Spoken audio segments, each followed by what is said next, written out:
Muy buenas tardes y bienvenidos a todas y a todos a este diálogo hacia un nuevo boom, que es la sesión inaugural del ciclo El Big Bang de la literatura hispanoamericana. En primer lugar, tiene la palabra el director gerente de la Casa de América, Óscar Dávila.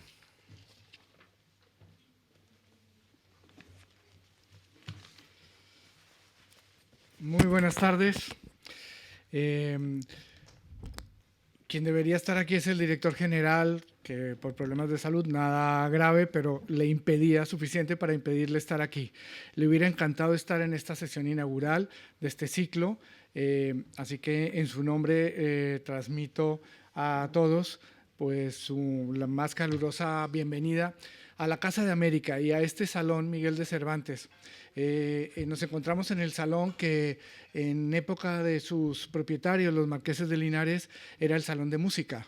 Así que, como podéis ver, es un salón precioso, adornado con todos los elementos alusivos a la música precisamente, ¿no? Bueno, también quiero agradecer, evidentemente, a Lía, a Marta y a Javier, que estén aquí hoy, y cómo no, a la presencia de ustedes en este ciclo, en esta sesión inaugural.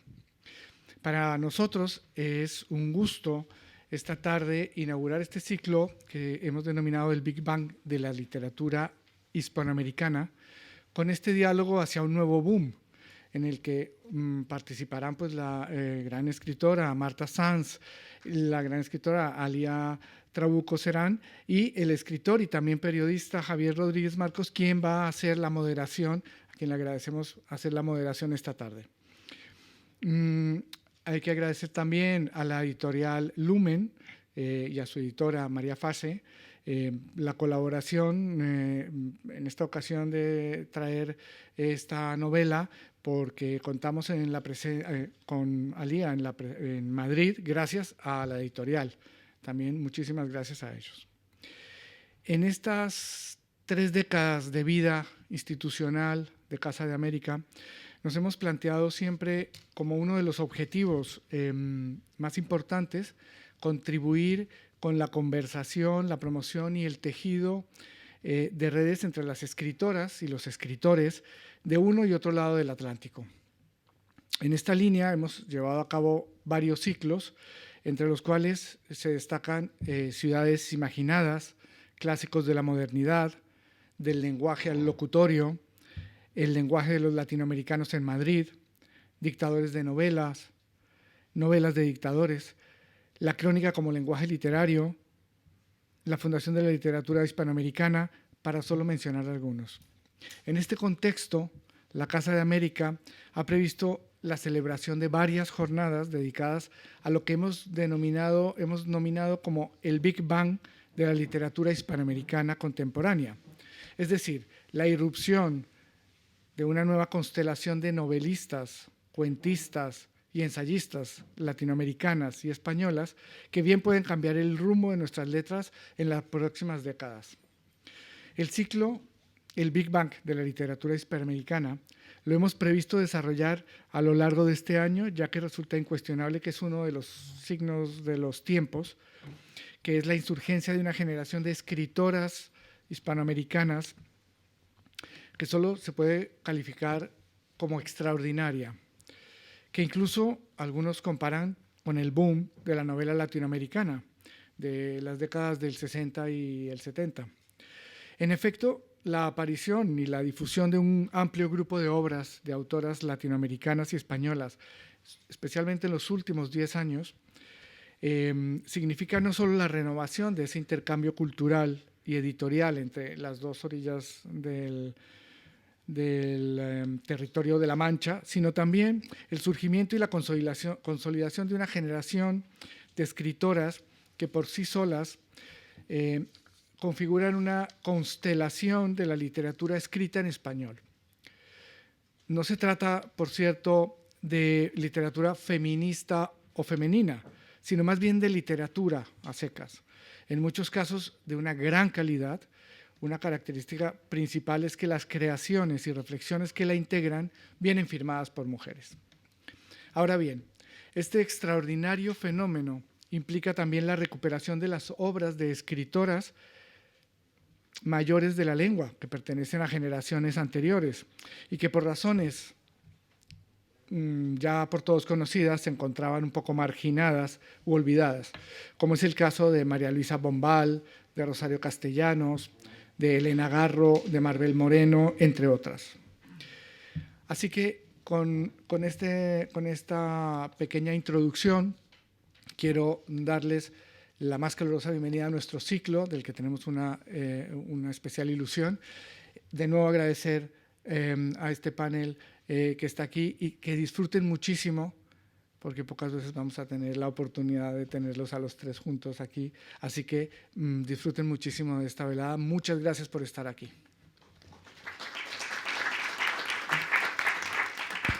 Muchas gracias, Óscar. Pasamos, como ya has anunciado, a este diálogo en el que van a participar Marta Sanz, que es escritora, Alia Trabuco Cerán, que es también escritora, y como moderador va a ejercer Javier Rodríguez Marcos, que es periodista y escritor. Cuando quieras, Javier. Vale, bueno, buenas tardes, buenas noches. Muchas gracias por venir y muchas gracias por la parte que me toca a la Casa de América y a Ana María por invitarme aquí a escuchar a estas dos grandes autoras. Creo que dentro de 50 años es posible que en esta misma sala un ciclo para criticar este ciclo. Entonces, decir, ¿a quién se le ocurriría la idea de hablar de Big Bang, etcétera, etcétera? Bueno, no sé, espero que no, bueno, espero, no da igual, podemos hacer un poco de metamesa para hablar del tema del boom, pero solo diré tres cosas sobre ese asunto, porque, por otro lado, no nombrarlo sería como tirar de eufemismo y no nombrar el tabú o el elefante en la sala Cervantes, ¿no? En 1972, eso lo sabe todo el mundo, pero bueno, lo resumo para que quede grabado. Se publicaron dos libros que, bueno, ponen un poco acuñan y dejan ya para la historia toda esta denominación famosa, debatida, publicitada, etcétera, que es el boom. Una es de un chileno, José Donoso, la historia personal del boom, y otra es el boom de la literatura, de la novela latinoamericana del crítico uruguayo Emil Rodríguez Monegal. Durante mucho tiempo se atribuyó a Monegal el término boom y él decía que el mérito en ese caso, ahora sería la culpa, era de Luis Ars, un crítico chileno que publicó un libro que se llama Los Nuestros, donde no había nuestras, curiosamente, y de eso podríamos hablar también. Y el propio Ars contaba que había surgido la idea de utilizar la palabra boom, había surgido de un artículo que él había publicado en 1966 en la revista Primera Plana, donde utilizó esa palabra tomándola del boom de la economía italiana de la época. Y decía, era tan poco usual la palabra en ese momento que tuve que poner entre paréntesis que me refería al auge, porque la gente es posible que no supiera a qué se refería con el boom. El boom sigue siendo problemático porque creo que la RAE no lo admite con dos O's, la RAE, la Real Academia Española, y dice que hay que utilizarla con U. Pero bueno, el boom yo creo que no solo dio gran difusión a los nuestros, rescató a muchos autores, pero se olvidó de muchas autoras, se olvidó de las nuestras y se olvidó de otros nuestros incluso, que eran nombres también, que vinieron después, a los que le tocó exiliarse, pues estoy pensando en Antonio Di Benedetto, por ejemplo, con las dictaduras de los años 70, ¿no?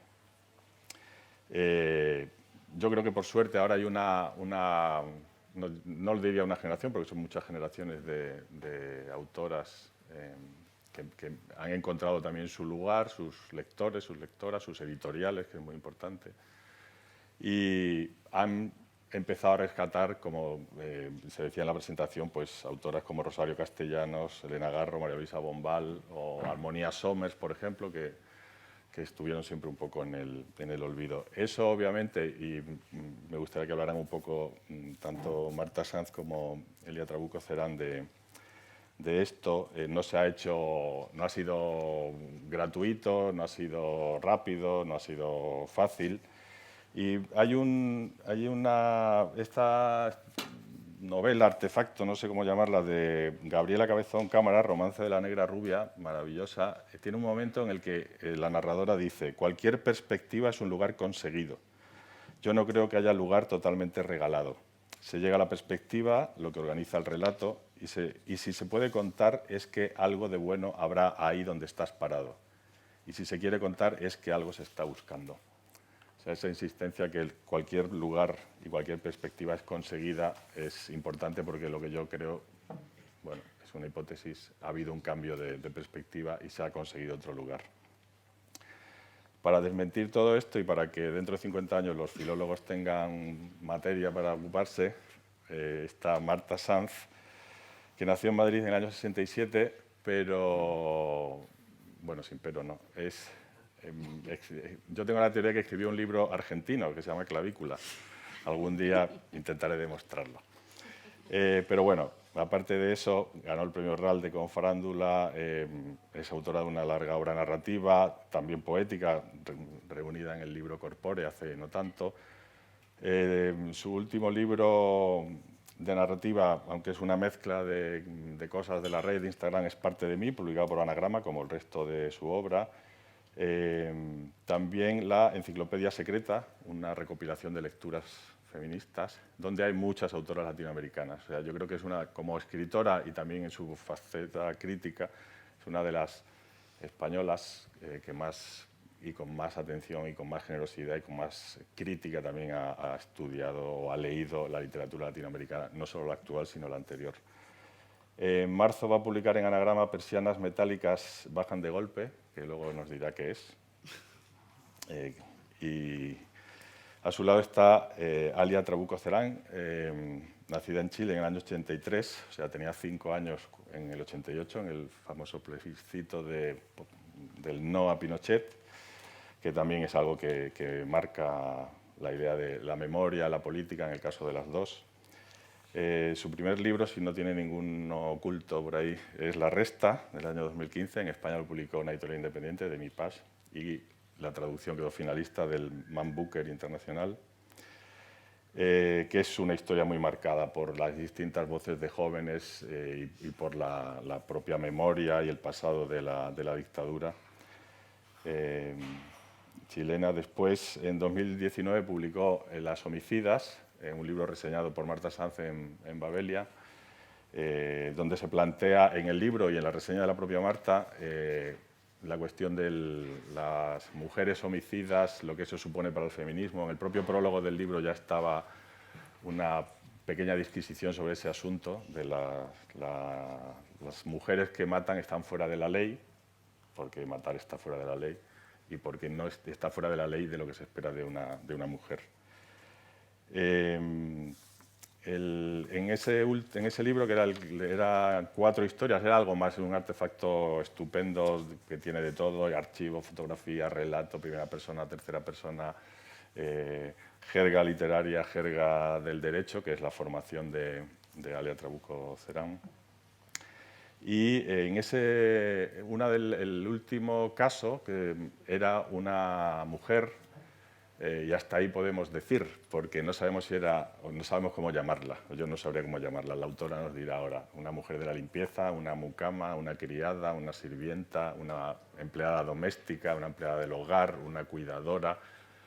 Y no esa mujer, sino un personaje de esas características ocupa ahora esta novela que acaba de publicar en España. En Chile ya se había publicado, Limpia, que es precisamente el relato en primera persona de una mujer que trabaja limpiando y viviendo en casa de otros, en Chile, una mujer del sur.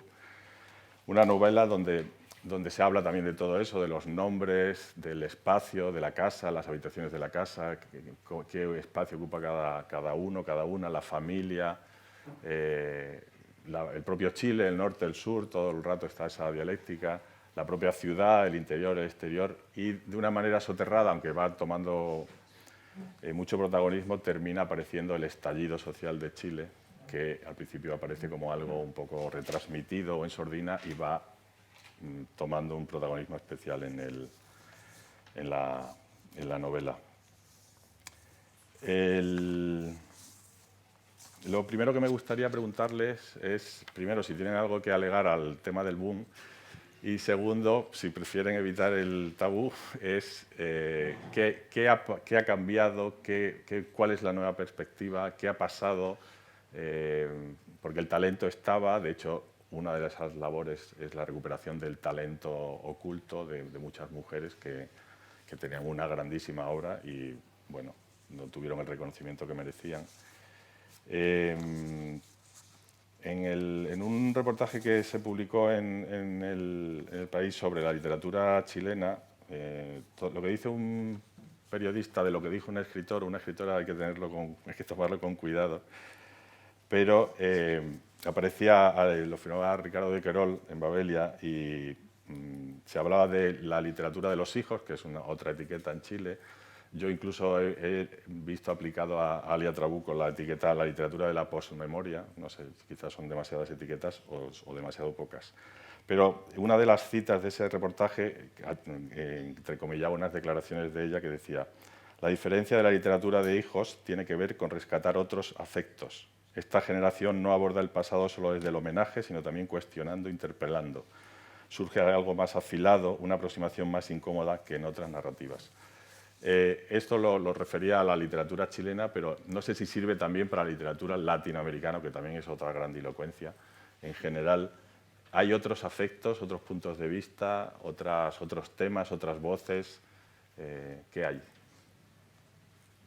¿Y cómo lo llamamos? Uy, uy, uy, con esta introducción no puedo más que empezar saludando.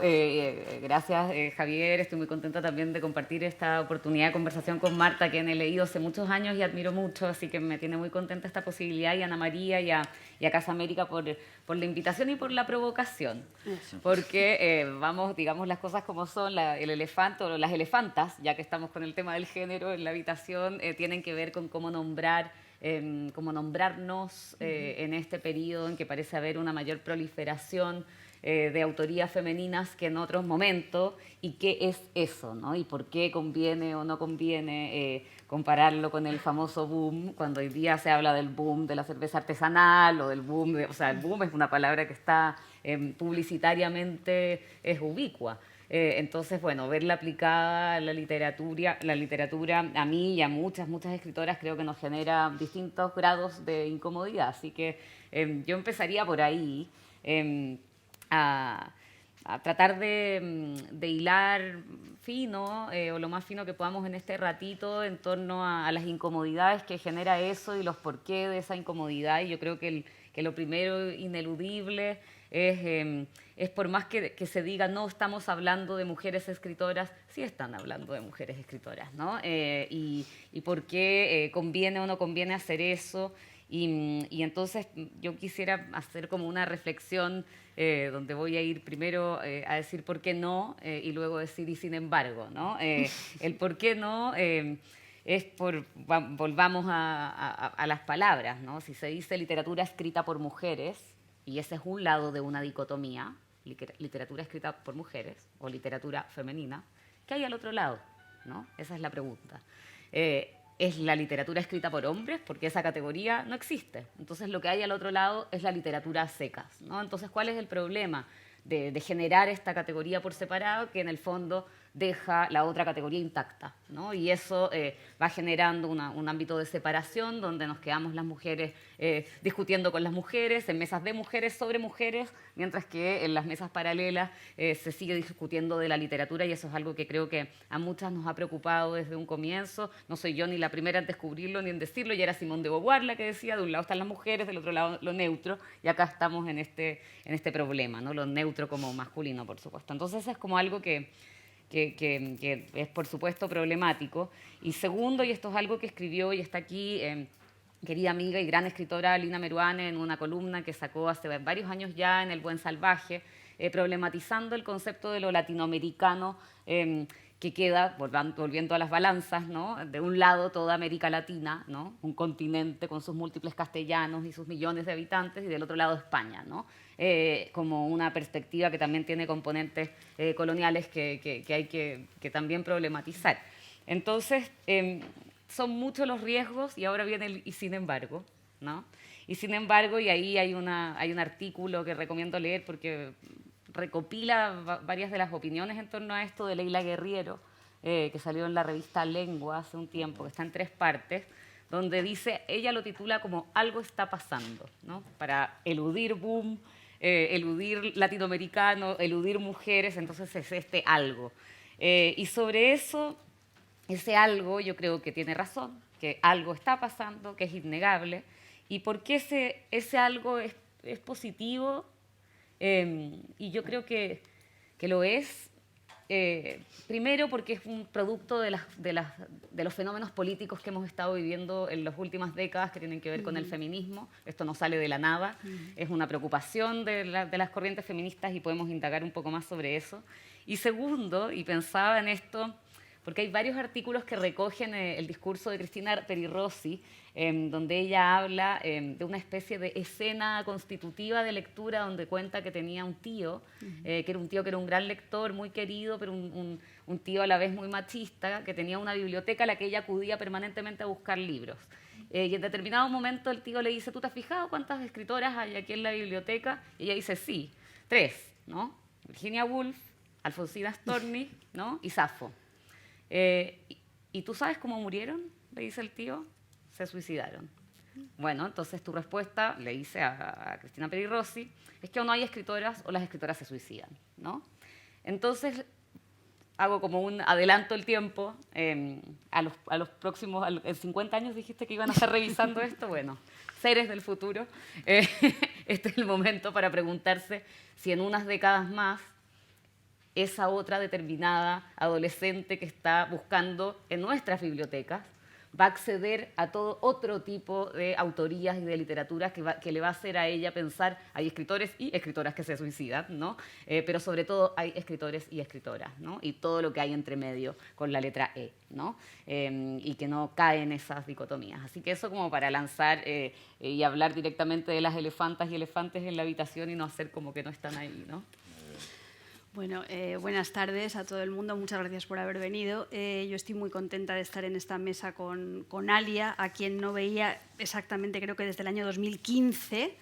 Ella tuvo la gentileza de acercarse a una caseta de la Feria del Libro de Madrid para que yo le firmara un ejemplar de un ensayo que escribí por esa época que se titulaba No tan incendiario, y justo yo en ese momento había leído La Resta, y era un libro que me había gustado muchísimo porque me parecía un punto de vista muy novedoso, literariamente muy novedoso y políticamente muy novedoso para hablar de la generación de las personas que habían sido hijos de los que padecieron el pinochetismo y todas estas cosas. Estoy muy contenta también de estar con Javier Rodríguez Marcos. Para mí estar con Javier Rodríguez Marcos pilotando siempre es una garantía. Es un hombre que transmite tranquilidad, y además se documenta y dice lo que tiene que decir con los papeles en la mano, y me ha dejado muerta de miedo cuando ha dicho esto del boom y los 50 años. Digo, ay Dios mío, ¿qué vamos a decir ahora? ¿Qué pasará después? O sea, ¡ay! Y muchas gracias a la Casa de América. Yo coincido completamente con algunas de las cosas que ha comentado Alia. Yo creo que es verdad que algo está pasando y que ese algo que está pasando, como decía Leila Guerriero, tiene que ver con unas condiciones sociales, políticas, que cristalizan en una serie de manifestaciones culturales donde una nueva mirada, y a mí no me da miedo utilizar el nombre femenina y feminista, y una nueva mirada poscolonial, hace que los lenguajes que se están utilizando para contar las historias, para construir las violencias, para plantear las dudas, para reflexionar sobre el cuerpo, cambien de una manera total, absoluta y radical, y busquen nuevas lectoras y nuevos lectores. Entonces creo que algo está cambiando. Y ese algo que está cambiando tiene, creo que su epicentro en Chile, tiene su epicentro en Argentina, tiene su epicentro en Ecuador. Yo antes de venir aquí me había hecho me he hecho una lista de escritoras que yo he leído en los últimos años y que me han interesado, y me he tenido que hacer una lista porque era absolutamente incapaz de recordar Es una cosa impresionante. María José Navia, Laura Baeza, Marina Clos, Vanessa Londoño, Daniela Catrileo, Alia Trabuco, Lorena Salazar, Natalia Freire, Mónica Ojeda, María Fernanda Ampuero, Claudia Ulloa, Brenda Navarro, Fernanda Melchor, Liliana Colanchi, Valeria Correa Fiz, generación Cristina Rivera, Guadalupe Netel, Lina Meruán. Que menos mal que te he apuntado, Lina, porque si no me llegas a pillar aquí estabas apuntada. Mariana Enrique, Rita Indiana, Eselva Almada, Ariana Harwood. O sea, sería un no parar. Y no estoy hablando solamente de Argentina, de Chile, de México, estoy hablando de Colombia, estoy hablando de Ecuador, estoy hablando de la República Dominicana. O sea, estoy hablando de una variedad de miradas, de sustratos culturales, de vivencias históricas absolutamente apabullante. Absolutamente apabullante, y que creo que homogeneizarlas bajo el marbete general de literatura latinoamericana, iberoamericana o hispanoamericana es una manera de empobrecer. Esto también lo quiero decir. Entonces creo que la mirada postcolonial y la mirada feminista sobre la realidad, además de ¿cómo decir?, rescatar genealogías que eran necesarias para que las mujeres florezcan en esas bibliotecas y se puedan agarrar a algo que antes no existía, pues esas miradas cristalizan en algo que yo he llamado aquí, y he llamado también en esta misma casa y en una mesa en la que estábamos Rodrigo Rey Rosa, Javier Rodríguez Marcos y yo, que he llamado la lengua de las demonias. La lengua de las demonias con toda la intención del mundo. Yo creo que hay mujeres escritoras que, después de haber experimentado la violencia contra su cuerpo desde un punto de vista político, social y cultural, sienten un poco la necesidad de formarse, reformarse contra el canon. Y eso hace que el lenguaje sea un instrumento de rebeldía. A mí me interesa la literatura chilena, argentina, mexicana contemporánea, porque creo que son libros que están dando cuenta de la realidad, pero dando cuenta de la realidad, y esto lo comentábamos en la mesa antes, a través de una reflexión sobre el lenguaje como instrumento de poder y de violencia. Y yo me dedico al oficio de escribir, y a mí me interesan las palabras. Y a mí me interesa cómo trabajamos con las palabras para dar visiones nuevas del mundo. Entonces, esto está pasando. Y esto está pasando desde la mirada, y está pasando desde el lenguaje de muchas mujeres, algunas muy jóvenes y otras no tan jóvenes. Me impresiona muchísimo, por ejemplo, cómo se trabaja desde una perspectiva de género, cómo se reformula el cuerpo, la enfermedad, el dolor. De esto Lina sabe mucho, y probablemente más que nadie. Pero también me interesa muchísimo como, por ejemplo, escritoras argentinas como Marina Clos o Vanessa Londoño recuperan formas de pensamiento que tienen que ver con una cultura no alfabetizada originariamente en español. Y eso rompe los textos. Y eso rompe las maneras de decir y crea un efecto lírico que conecta con otro tipo de público. Yo creo que también, para que haya un boom, y a mí me da igual la palabra, yo ahora voy a decir por qué, también tiene que haber un cambio en el espacio de recepción, porque si no es imposible. ¿Por qué no me molesta la palabra boom y yo la asumo con todas sus connotaciones malignas? Porque creo que en la palabra boom hay una especie como de componente industrial de la literatura, un aparataje que tiene que ver con los premios, con las editoriales, con las traducciones, que sería muy cínico o muy hipócrita no asumir, porque lo necesitamos. Muchas veces renegamos del mercado y de cómo el mercado gentrifica los estilos y los homogeneiza y nos hace polvo y nos excluye y nos coloca en los márgenes, pero el problema es que, por otra parte, estamos poniendo velas para que nos lleven a la Feria de Frankfurt, poniendo velas para que nos traduzcan al inglés o al alemán o al francés, y poniendo velas para hacer bolos en el mundo mundial con los que ganarnos la vida. Entonces, ojalá verdaderamente pueda haber un boom que visibilice a todas estas mujeres, mayoritariamente mujeres, que escriben, yo creo que de una manera nueva, rompedora y que merece la pena ser reconocida. Y por último, una cosa que se me ha olvidado, con lo de las bibliotecas, es que me has dejado muy impresionada con lo de las bibliotecas.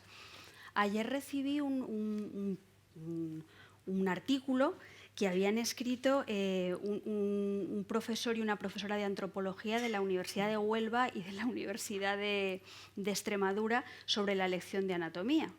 Y entonces he descubierto, la lección de anatomía es un libro que yo escribí para hablar cómo las mujeres estamos construidas por las voces de otras mujeres, por el relato de otras mujeres con las que convivimos, madres, abuelas, compañeras de colegio y tal. Y estos dos antropólogos listísimos me han hecho consciente de que sí, que vale, que el libro va de eso, que eso parece que se consigue. Pero lo más importante es cómo yo, sin darme cuenta, y no me había dado cuenta hasta ahora, estoy absolutamente condicionada por la mirada sociológica y etnográfica de mi padre, que se dedicaba a eso. A la sociología. Y yo no me había dado cuenta que eso estaba ahí en la lección de anatomía. Había una mirada que tenía que ver con el oficio, con el despacho de papá, con los valores de un oficio masculino que había conducido de alguna manera a mi mano, aunque yo lo que quería contar era otra cosa. Entonces también creo que estamos haciendo un ejercicio de autocrítica y en esa autocrítica creo que al mismo tiempo hay una actividad de autodefensa. En vuestra obra está muy clara, pues muy presente la reflexión sobre el propio lenguaje, qué dice las palabras, qué significan, esta idea del orden de las palabras y las palabras del orden, pero ¿creéis que hay una recepción también para eso? Porque algo que suele pasar en esa necesidad de sobrevivir está que cuando no existe, digamos, un público, parece que la escritura es más libre porque se escribe para no se sabe quién. Cuando parece que hay un público, da la impresión de que hay un giro conservador más hacia lo claro, hacia lo realista, hacia lo narrativo. No sé cómo planteáis en vuestra obra y cómo veis en otras autoras esa idea de romper con el canon que se construye también canonizando un tipo de literatura. Sí. Me gustó lo del orden de las palabras y las palabras del orden como premisa de la discusión.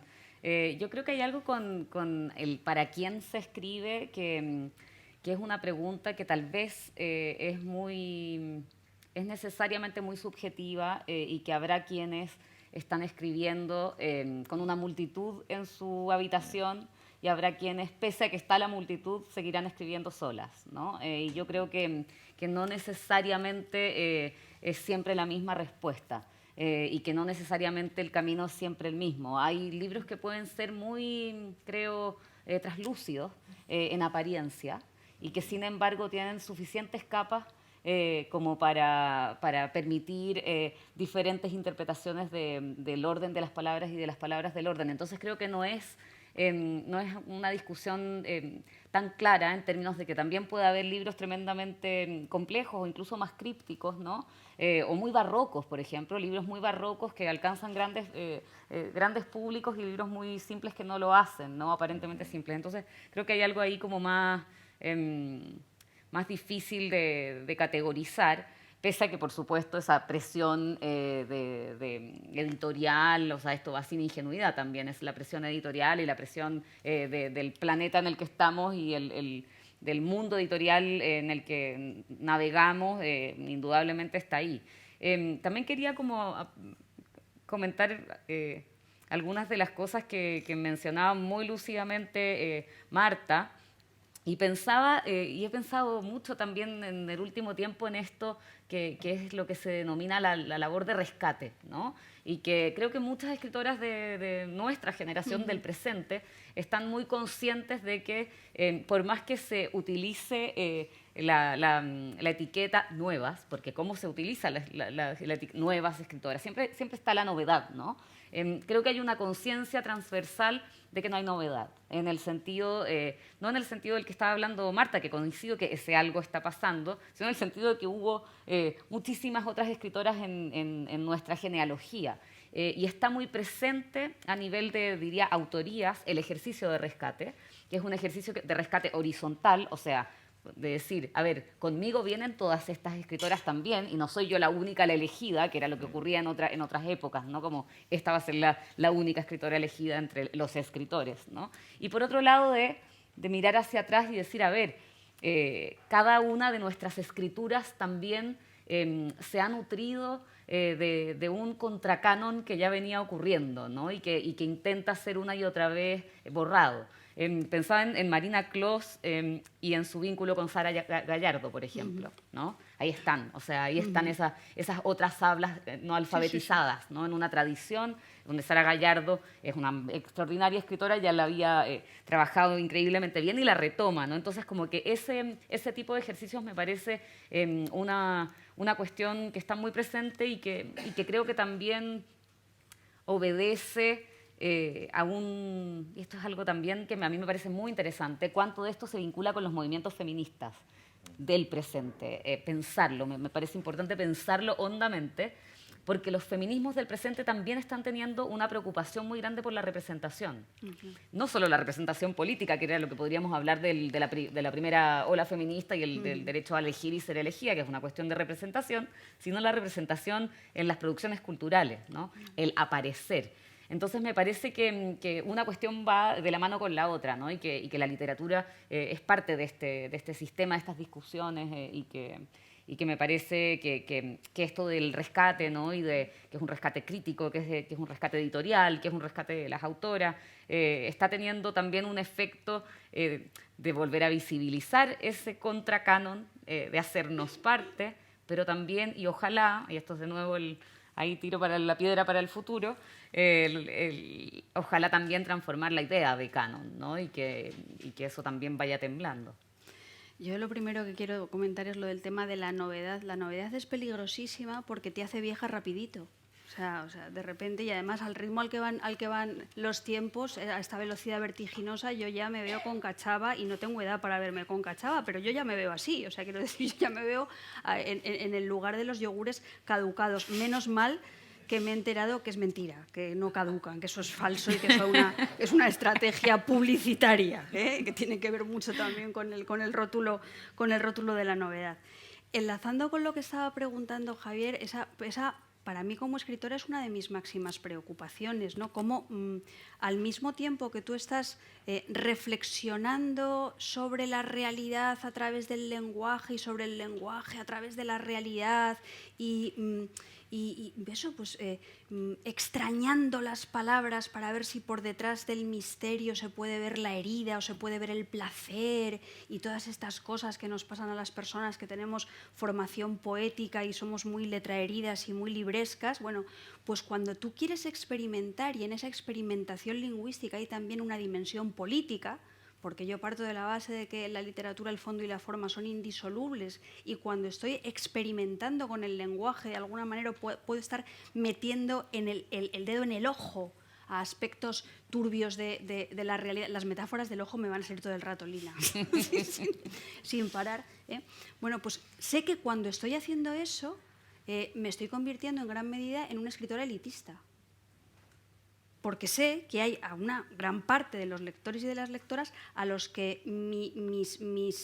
mis juegos lingüísticos, que al mismo tiempo sacralizan una idea del lenguaje como herramienta que visibiliza las zonas oscuras de la realidad y todas estas cosas, me va a separar de muchos lectores y de muchas lectoras que lo que van buscando en los libros es que les cuenten una historia y que a poder ser les cuenten una historia lo más entretenida y lo más asequible posible, porque su concepción de la cultura pasa por el ocio y el espectáculo y no tanto por ensanchar el conocimiento y todas estas cosas pretenciosas que hacemos las mujeres que experimentamos con el lenguaje.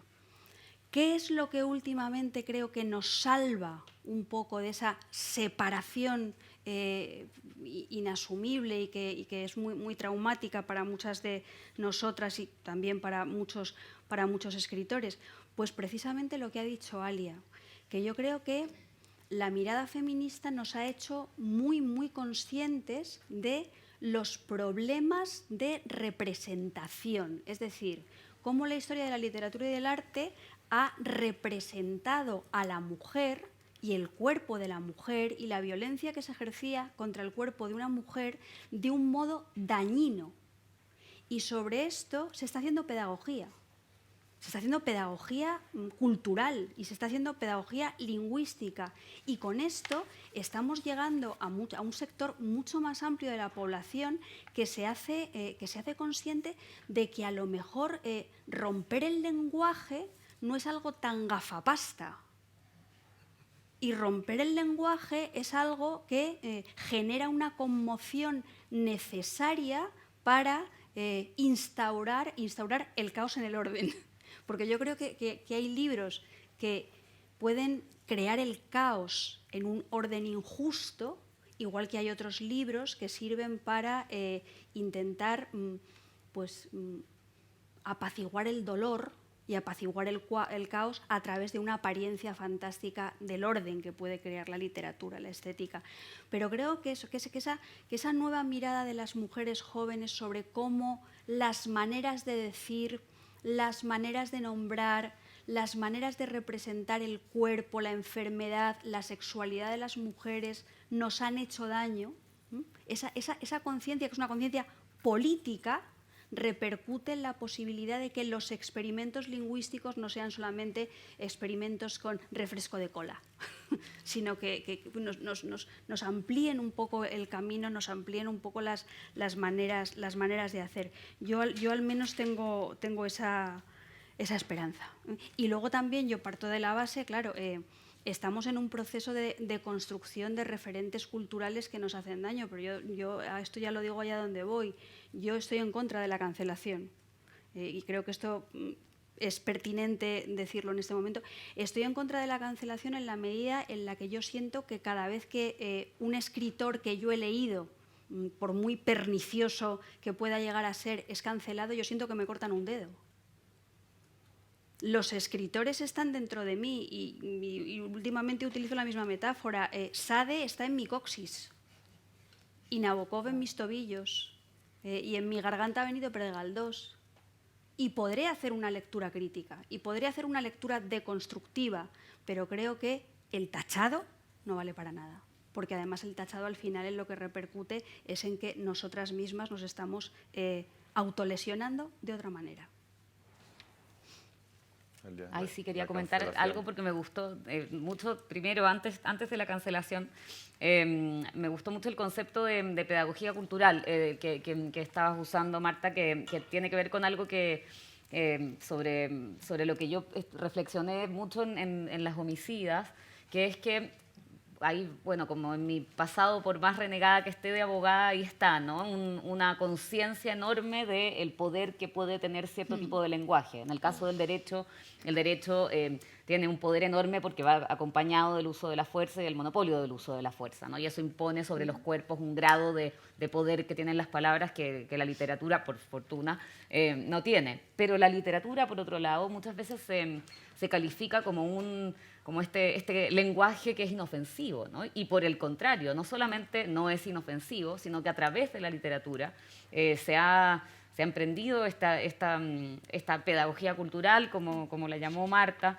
que es en el fondo distintas estrategias de establecer cierto tipo de conductas aceptables y otras inaceptables. Es cosa de ver lo que pasó en el juicio contra Flaubert, ¿no? Donde la infidelidad de Madame Bovary y que en la novela no culmina con el suficiente castigo, ¿no? De acuerdo a los estándares de la época, generara los conflictos que generó. Entonces, para mí, poner sobre la mesa hoy día el hecho de que la literatura disciplina ¿no? Y tiene el poder de decir cuál conducta es aceptable y cuál conducta es inaceptable, y que durante mucho tiempo entonces las representaciones de los sujetos femeninos obedecían a un cierto tipo de conducta, y cuando se alejaban de esa conducta había en la ficción y en la representación un castigo, me parece algo muy interesante, a la vez que me parece un riesgo gigantesco del otro lado de esa moneda, pretender una suerte de pedagogía de, entre comillas, de tener personajes, de modelos de mujer de cómo tendríamos que ser, ¿no? Pero ahí estamos, entre un costado y el otro,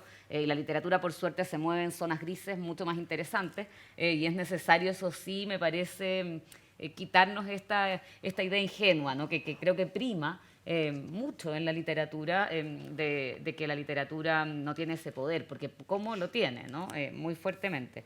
En cuanto al tema temón de la cancelación, yo voy a hacer una suerte de desvío con otro tema que a mí me viene interesando mucho y que está emparentado, tiene que ver con lo mismo, que es la proliferación que hay hoy día de advertencias en las producciones culturales de distinto tipo, desde las series de televisión que en su rinconcito izquierdo te advierten que esa serie o esa película que vas a ver contiene 2 puntos, sexo, violencia, lenguaje. Ahora dice solo lenguaje, que es genial, no solo dice lenguaje, contiene lenguaje.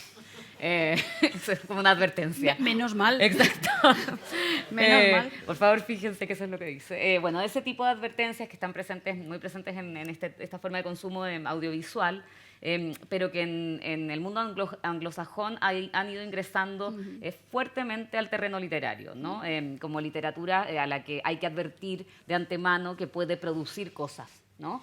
Que bueno, es el papel de la literatura, ¿no? Entonces, por suerte todavía hay cierta resistencia en el castellano a esa tendencia, pero creo que conduce a lo mismo, como, o sea, de algún modo tiene un punto en común con el tema de la cancelación, que es previo a ingresar al tema, nos lo sacamos de encima, ¿no? Como previo a ver la serie, ¿no? Te dicen entonces que va a haber violencia o que va a haber... y ahí queda la pregunta, pero totalmente sobre la mesa, si la literatura no está ahí para tener un papel intempestivo, para generar una conmoción, ¿no? ¿Para qué está?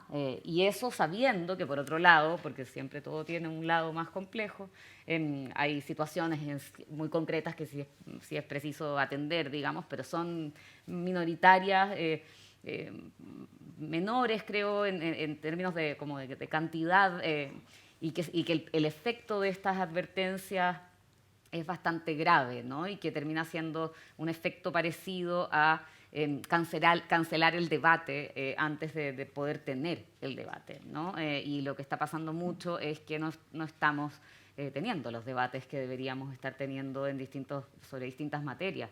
Nabokov en el tobillo, ¿dijiste? Sí, bueno, aquí. Míralo. Nabokov en el tobillo es un buen punto. Desde aquí me dice, habla memoria. Que es algo que digno de ser discutido y que es difícil discutir, ¿no? Eso como... ¿Puedo una cosita solamente claro. comentar a lo que está diciendo Alia? Porque me interesa mucho. La palabra literaria, los lenguajes del arte siempre son performativos, siempre intervienen en la realidad, incluso cuando no quieren intervenir. O sea, incluso cuando son aparentemente blancos, incluso cuando son aparentemente asépticos, pues forman parte de ese run de los discursos de la realidad que terminamos metabolizando y haciendo nuestros. Y que luego pues condicionan nuestra manera de besar, nuestra manera de mirar, nuestra manera de entender el amor, nuestra manera de entender las relaciones laborales, etcétera, etcétera, etcétera. O sea, que me resulta... muy ingenuo por una parte y me resulta incluso malintencionado por otra parte, cómo durante muchos años se intentó desgrasar la palabra del arte y el lenguaje del arte de cualquier tipo de consecuencia social. Entonces, quiero decir, es tener una visión de la cultura absolutamente, no sé... arcangélica, a qué huelen las nubes, antiantropológica. O sea, la cultura es el conjunto vacío, el espacio cero. Esto es una cosa que me resulta, ya te digo, muy, muy perturbadora. Y fíjate si me resulta perturbador que no solamente creo que la realidad se filtre en las palabras de la literatura, sino que creo eso, que la literatura sirve para construir y para filtrarse en la realidad, y que se dan a veces movimientos críticos de una ambigüedad extraordinariamente perversa. Yo, por ejemplo, ahora veo en muchos suplementos culturales o en muchas revistas literarias y en muchas reflexiones sobre la literatura una especie de reticencia terrible respecto a la autobiografía, y muchas veces veo una reticencia terrible frente a la autobiografía, porque se dice que la autobiografía es el exponente del individualismo exacerbado en las sociedades neoliberales. Bueno, esto yo lo puedo hasta asumir. Me puede parecer que algunas autobiografías pueden ser así, las que se miran exclusivamente el ombligo sin activar la idea de que lo personal es político y de que cuando estás hablando de tu cuerpo no estás hablando solamente de tu cuerpo, sino probablemente del de muchas de tus compañeras y de las vulnerabilidades del mundo, etcétera, etcétera. Pero últimamente es que he visto algo que me preocupa mucho. Yo creo que se ataca la autobiografía porque de alguna manera se entiende, y se entiende correctamente, que la autobiografía es un género literario que sirve para expresar la inquietud política de muchas mujeres. Esto lo cuenta Jan Lazar, que es una escritora judía, hija de comunista, estadounidense, casada con un negro y madre de 2 hijos negros. Y cuenta cómo la autobiografía, el relato, la literatura del yo desde una perspectiva femenina o desde una perspectiva de una mujer racializada o de, como ella, de un muchacho negro, es una reivindicación política, expresamente política. Entonces, creo que hay que criticar el argumento literario, criticar el género literario, es una manera velada de estar expresando una desavenencia respecto a una manera de mirar el mundo que tú no compartes o que te molesta. Y creo que hasta ese punto está ligada la realidad con sus representaciones y la ética con la estética y el fondo con la forma. Y también creo que estamos en una sociedad muy hipócrita desde el punto de vista cultural y literario, que cada vez se tiende más a pensar que la literatura ha de ser edificante. No. La literatura no es edificante. La literatura sirve para, como muy bien ha dicho Alia, entablar conversaciones en una comunidad, y conversaciones que a veces se generan a partir del conflicto, la crueldad, la repulsión, la repelencia, la denuncia. Esto, quiero decir, esto no es un catálogo de novelas donde tengan que salir mujeres buenísimas y hombres muy perversos, o al revés. Esto es otra cosa. Aquí tenemos que, yo le tengo mucho respeto a las lectoras y a los lectores, y creo que establecemos conversaciones con personas inteligentes y que al final es esto de lo que se trata. Pero parece que ya no partimos de esta base cuando escribimos libros, sino que estamos buscando la conformidad, el asentimiento, el no molestar, el no meter el dedo en el ojo y todas estas cosas. Muy de acuerdo, y además añadiría a todas las palabras en hilera que aparecieron la palabra incomodidad, como algo que a lo que nos vemos, que ahora como sociedad estamos como intentando evitar y que es fundamental como traerla a la mesa, la incomodidad, temas difíciles, ángulos difíciles, y tratar de entrar ahí con algún sentido crítico. Así que sí. Creo que otra de las cosas por las que se justifica este boom de la literatura escrita por mujeres es porque muchas mujeres hemos sido capaces de escribir desde la conciencia de la contractura. Y la contractura pasa por asumir que estás hecha de Tolstoy y de Nabokov y de cosas peores, ¿no? Entonces, pasa por asumir esa contractura. Y asumir esa contractura genera un tipo de lenguaje que te puede hacer ser muy empática con otro tipo de vulnerabilidades. Personas enfermas, personas paradas, personas discriminadas, personas racializadas. Y por eso sí que creo que hay un boom en el sentido de que creo que hay una cosmovisión nueva. Y ojalá, ¿eh? ¿Y tú dirías que estás hecha de Franco o de Pinochet? Sí. Lo digo porque hay Sí, claro. otro, por volver al famoso boom, uno de los hits del asunto era la novela del dictador, ¿no? Que era casi el que dio grandes libros, por otro lado. Ahora da la impresión, y en el caso de España, en el caso de Chile, la memoria está todavía ahí por resolver. Más que la novela del dictador, parece que es como la novela de la dictadura o de la memoria de la dictadura, no tanto de la figura del padre dictador. Y en vuestros dos casos, y en el tuyo es evidentísimo, en La Resta, por ejemplo, ¿no? La incomodidad, no solo con la herencia política y social de la dictadura, sino con la herencia personal, que cambia mucho de padres a hijos a nietos. ¿Cómo resolvéis eso? ¿O cómo lo hacéis problemático? De resolver, nada, pero de problematizar, seguro. Pensaba a propósito de las novelas del dictador y de esta idea de que estamos hechas literariamente en un parentesco entre El otoño del patriarca, de García Márquez, y Temporada de huracanes, de Fernanda Melchor, donde es la novela del dictador, ¿no? Por un lado, y por otro lado esta escritura de Melchor, que estilísticamente tiene parentescos con esa escritura, pero donde ese punto de vista pasa de manera muy perversa y muy bien hecha a democratizarse, ¿no? O sea, el dictador está en todas partes. Y de algún modo, entonces, a tu pregunta de si estamos hechas o si estoy yo en primerísima persona, horror, hecha de Pinochet, diría que... Te lo veo por ahí. Por ahí está, terrible. Diría que también hay que pensarlo, es posible pensarlo de otra manera, que es pensar que Pinochet no estaba hecho exclusivamente de Pinochet y que esa dictadura no fue una dictadura de Pinochet exclusivamente. Cuando se cambió, sobre todo en Argentina, donde han problematizado de manera mucho más honda estos puntos que en Chile, se habla de dictadura cívico-militar. Ya hay un intento de decir, a ver, Pinochet está en todos, ¿no?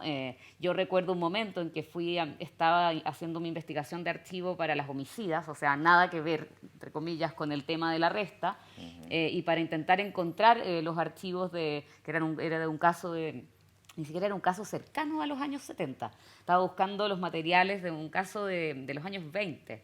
Y la persona que era el encargado del archivo, el que resguardaba las puertas del archivo, me miraba y me trató con gran suspicacia. ¿Usted qué viene a buscar? ¿Por qué? ¿Quién es usted? ¿No? ¿Qué es lo que puede...? O sea, como un miedo al descubrir, ¿no? Eso también es un pequeño Pinochet que está ahí, ¿no? Y que creo que está en toda nuestra sociedad y quizás de qué maneras ahí hay que volver al diván, estará en cada uno de nosotros. Y yo creo que efectivamente de algunas maneras tiene que estar. O sea, yo por más que tenía 5 años cuando fue el plebiscito del 88, el plebiscito que fue hace 4 meses, yo tenía 39, y ese plebiscito tiene mucho que ver también con Pinochet, y ese rechazo también tiene que ver con eso, ¿no? Con las formas de subjetividad que habitan Chile desde la dictadura en adelante.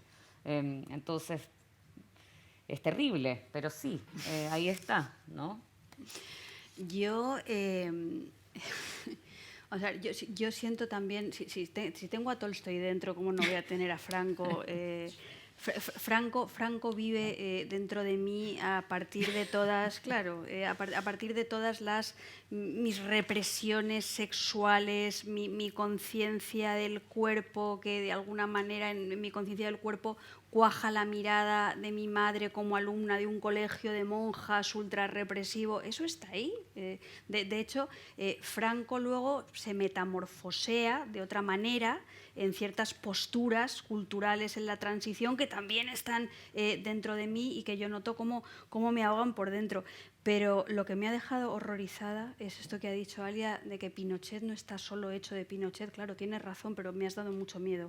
Franco tampoco está solo hecho de Franco, y es evidente que no es una persona momificada, sino que se ha zombificado en una serie de clones ramificados que están en nuestra realidad cotidiana actual en España, como te pasó a ti en Chile cuando viste a este señor que te estaba preguntando por lo de los archivos.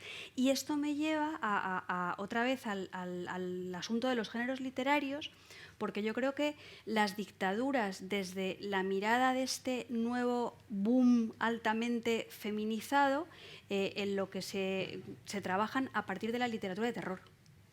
Fundamentalmente. Yo creo que por eso hay esa proliferación de literatura de terror, por eso hay esa recuperación de la jauntología derridiana y de la teoría del fantasma y de las voces y de las voces cerradas en falso, de lo no resuelto. Yo creo que ahí radica en gran parte el éxito de una escritora como Mariana Enríquez o María Fernanda Ampuero o Samantha Schweblin. Entonces, creo que esto tiene esta vertiente literaria. Yo, de hecho, cuando he querido hablar de la dictadura de una manera más directa y en Pequeñas Mujeres Rojas, la novela se me fue hacia el género de terror. Creo que es algo como inevitable. Y sí, estamos llenas de esto. Pero intentamos hacer así, ¿eh? Tenemos que ir terminando, pero no me resisto a preguntar algo que tiene que ver, porque somos todas muy jóvenes, pero hay gente más joven todavía, sí, cuya educación sentimental ha pasado por todas esas experiencias políticas, pero tiene que ver también con algo que no es solo la literatura, son las series, son los videojuegos, es Internet, ¿no? Recuerdo un coloquio en el que Mauro Libertela decía: nuestros padres tuvieron la revolución cubana, nosotros la revolución digital. Entonces, no sé que sois bastante reacias a la cosa de las redes y tal, pero no sé si eso, por otro lado, habéis hecho libros que son, bueno, en tu caso de Instagram y tal, y libros que son híbridos de narración, de archivo, algo que no sé cuál es vuestra relación con la cosa digital, que en los y las escritoras jóvenes está muy presente, no solo como plataforma, sino como lenguaje. Yo todavía me siento, la verdad, parte mucho más cercana a las generaciones anteriores por una cuestión efectivamente etaria. O sea, apareció el celular en mi vida cuando yo ya podía votar. Entonces me parece que es muy distinta de la experiencia que pueden estar teniendo las escritoras más jóvenes, donde no solamente está el hecho de acceder de manera tan fácil a otras producciones culturales como las series, digamos, y lo que eso está haciendo, y que, insisto, también ahí hay algo como que tiene que ver con la representación de los sujetos femeninos y de otro tipo por ejemplo, de sexualidades que no estaba presente, etcétera, sino que por otro lado, estamos, pero tal vez todavía más las que recién empiezan a publicar, expuestas a esta posición de gran incomodidad que tiene que ver con la formación de la autoría y las redes sociales.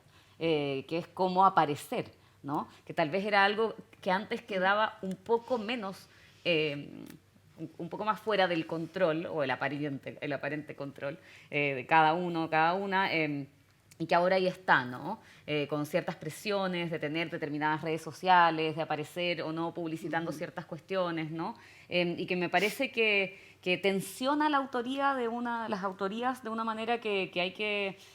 yo sé que se está pensando, pero que es importante que sigamos pensando críticamente también.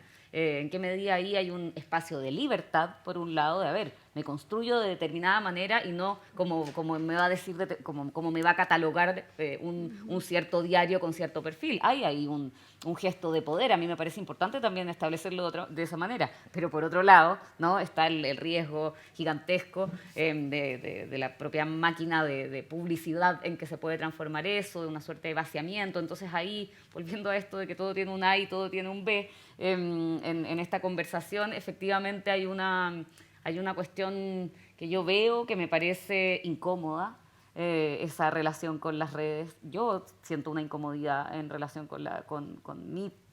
¿Qué comparto, qué no? ¿Quiénes están al otro lado?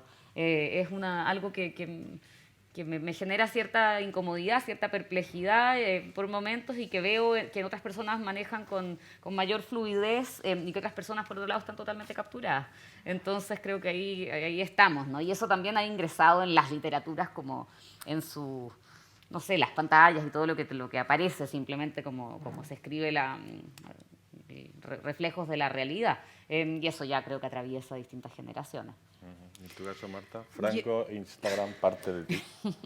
Sí, todo es parte de mí. Yo estoy esquizofrénica perdida, es la conclusión que vamos a sacar esta tarde. Y esto se dirá dentro de 50 años, cuando se hable del boom, ya verás qué risa. Bueno, pues yo con la red tengo, por una parte, una posición muy crítica, porque creo que con la red se legitima ese grumo amorfo entre la vigilancia y la protección que a mí me preocupa mucho. Y también creo que con las redes a veces se lamina el concepto de la lentitud que es necesario para el procesamiento del texto literario y que es necesario para la construcción de la conciencia crítica. Entonces, en ese sentido, yo con las redes soy muy escéptica, incluso a veces no solamente soy escéptica, sino que digo barbaridades como la que acabo de decir. Dicho esto, también es verdad que no me quiero convertir completamente en un tiranosaurio rex y entonces, por ejemplo, yo escribí parte de mí que utiliza Instagram. Lo hice forzada porque estábamos en el momento del confinamiento, o sea, no fue una opción voluntaria, me forzó el miedo al contagio, la enfermedad y la reclusión, pero fue una experiencia literaria para mí muy interesante.